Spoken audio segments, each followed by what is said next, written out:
The time I was a drug mule for 7 months. Alright, kind of sick, so I apologize for that. So let's go back to 2010. I'm 19 years old, I need a job. And I finally found one, but it's door-to-door sales selling coupon books for a pizza place called Mountain Mike's. Now here's how they work. $20 for the coupon book itself. One of the coupons, right off the bat, free $20 pizza. So it's really good pizza too. It's actually one of my favorites. It should sell itself. How the days worked was like this. I would come into the office at 10 a.m. with the other workers, and the manager would give us each a map with a highlighted area, 10 coupon books with a consignment sheet that you would sign off, and that would show how many you have to sell for the day. And sorry, by 11 a.m., we were on the road. Normally, we worked about an hour or two away from where the office was, so the commute wasn't too bad, and I didn't have to start working until like 2 or 2:30 p.m. You walk your route, talk to people, and you make about $10 for each book you sell. So each one is like $20 to sell, and you make like half that. Isn't too bad. Typical sales gig, strictly commission. Some days you don't make very much money, and other days you make a lot of money. On my best day, I made $300 for that day. It's pretty good.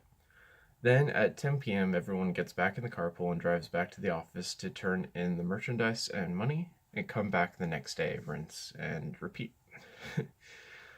There were special times where we would do road trips because the cities we worked were 4 or more hours away from the office, and it wouldn't make sense to drive 8 hours each day. So we would check into motels and stay Monday through Friday and come back at the end. Pretty easy. On some of these road trips, the manager pulled me aside and said, "Brian, our car is kind of packed full. Can you bring one of our suitcases to the motel with you?" And I'm like, "Yeah, sure." Okay, so I want to talk about some of these cities that we went to. It was in California. Yuba City is really weird. So a lot of people just live in their garage there.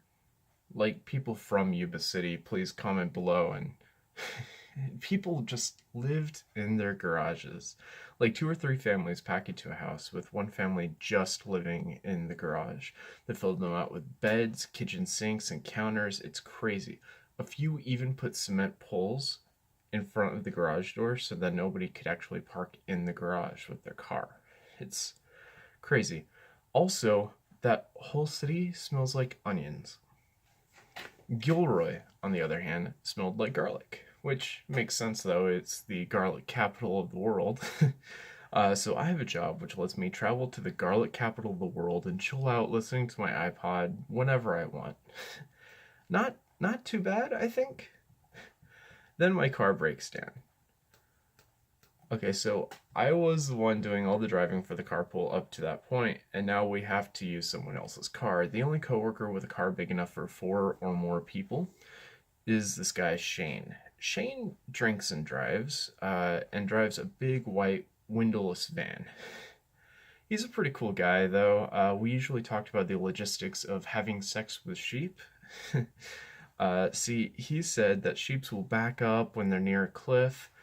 And anyway, he was Irish. So now I'm getting into the back of a big white windowless van every day. And suddenly, the lease on the office ends, and the manager says it would be cheaper if he runs the company out of his garage. Oh man, don't worry, it gets better. We're doing another road trip, so I go to this guy's garage where I can meet up with another guy and get into his white windowless van so that we can drive 4 hours away into a different city, which I don't even know ahead of time which city that is.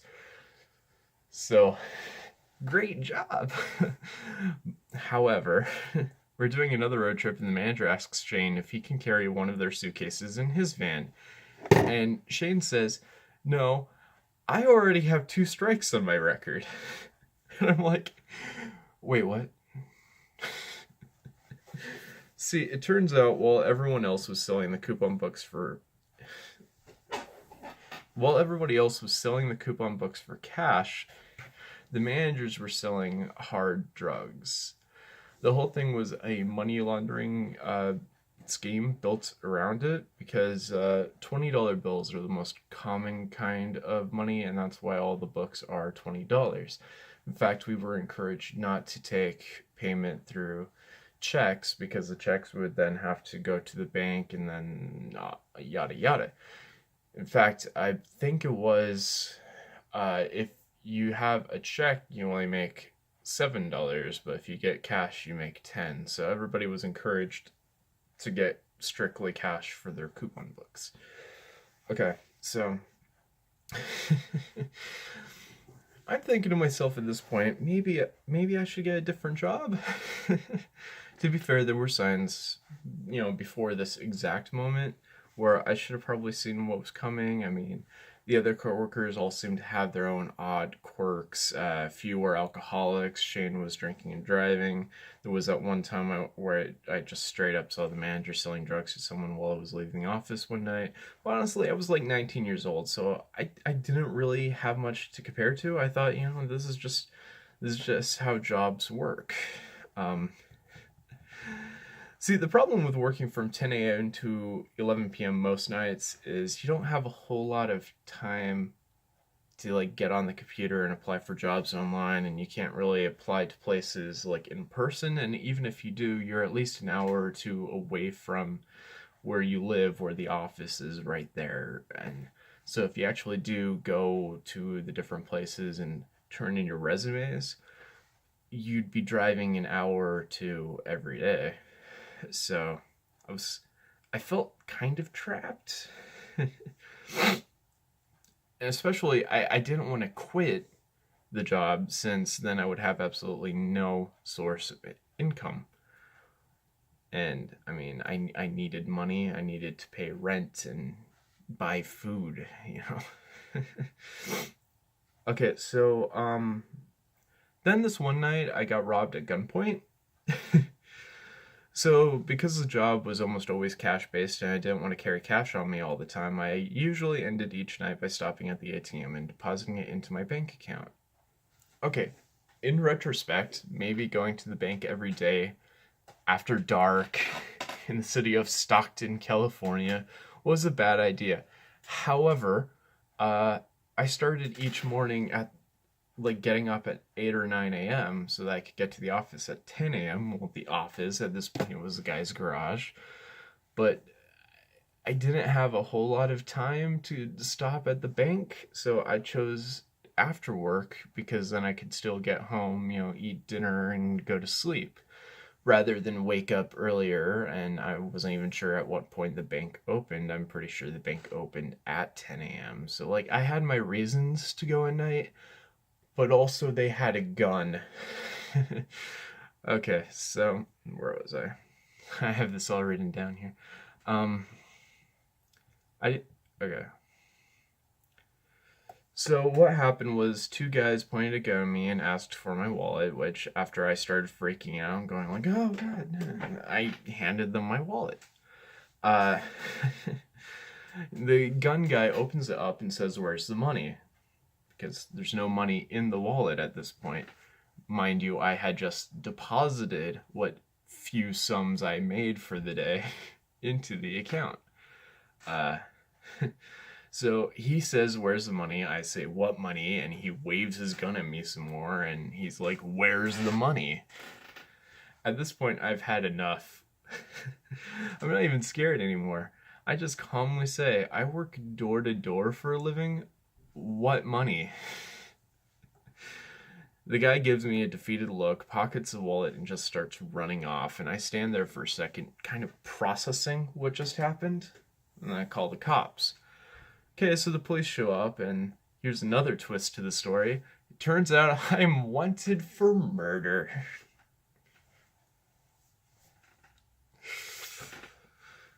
So I guess what happened was someone was killed nearby about a week ago, and somehow I was on the list of suspects.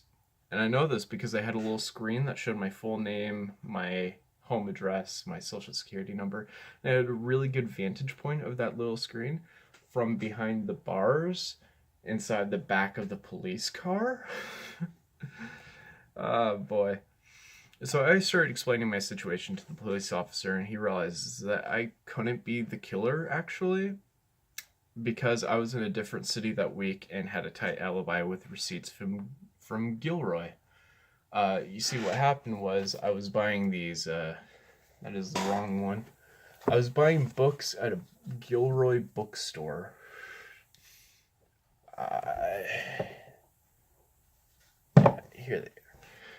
Buying books at a Gilroy bookstore during the moment when the guy was killed. And I had my receipts, which I was using as a bookmark at the time. So I actually had a very solid alibi.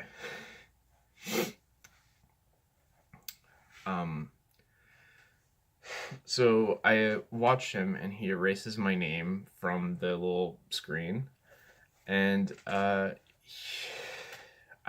think that might be it. He offers to drive me home because I forgot to mention that the guys with the guns also stole my keys.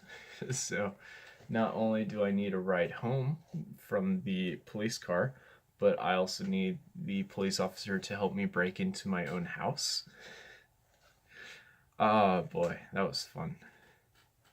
See, a thing about my house at the time was I had a very large dog, and she was not very bright, but she was also a pit bull, and the police officer was afraid of it. So that was an event. All right. Anyway, after I broke into my own house, I end up calling the bank, making sure that my card is, stopped because the guys have it. And then I started applying for jobs online. I didn't go back to the drug muling position because at this point I was fucking done. I did start working at Kmart not long after that. Anyway, that's how I worked for a drug dealer for 7 months. I got robbed at gunpoint and found out I was wanted for murder all before I turned 21. Do you guys have any stories like that? Let me know in the comments. If you like this video, make sure to let me know by clicking that like button and subscribe if you want to see more videos like this one. Thanks for watching, and I'll see you next time.